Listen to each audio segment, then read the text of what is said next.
झांकी जिसकी भावना हुई।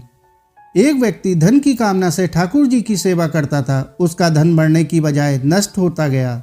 एक दिन उसकी भेंट किसी साहूकार से हुई।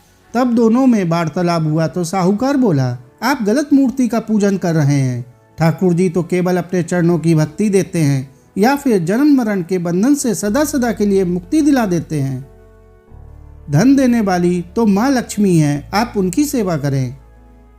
उस व्यक्ति को तो केवल धन ही कमाना था, फिर चाहे वो ठाकुर जी की भक्ति से हो या देवी लक्ष्मी की। उसने घर आकर ठाकुर जी की मूर्ति को उठाकर सिंहासन के किनारे कुछ दूरी पर रखी अलमारी में रख दिया और सिंहासन पर मुरली मनोहर की जगह देवी को सम्मान के साथ पधार कर पूजा करने लगा। एक दिन बाद देवी को गूगल की सुगंधित धूप दे रहा था।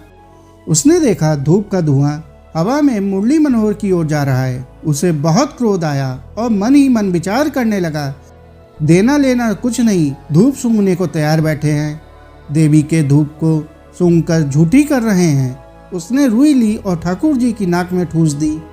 उसी समय ठाकुर जी प्रकट हुए और बोले, वर मांगो। वो व्यक्ति बोला, वरदान मैं बाद में मांगूंगा, पहले यह बताएं, जब मैं आपकी सेवा करता था तो आप जड़ बने रहे, अब आप कैसे प्रसन्न होकर मुझे वरदान देने आ गए। ठाकुर जी बोले, पहले तुम मुझे पत्थर की मूर्ति समझते थे तो मैं भी जड़ बना रहा, परंतु अब तुमने मुझे साक्षात भगवान समझा। तुम्हें विश्वास हो गया कि मैं धूप सूंघ रहा हूँ, तो मैं भी सच में तुम्हारे सामने आ गया।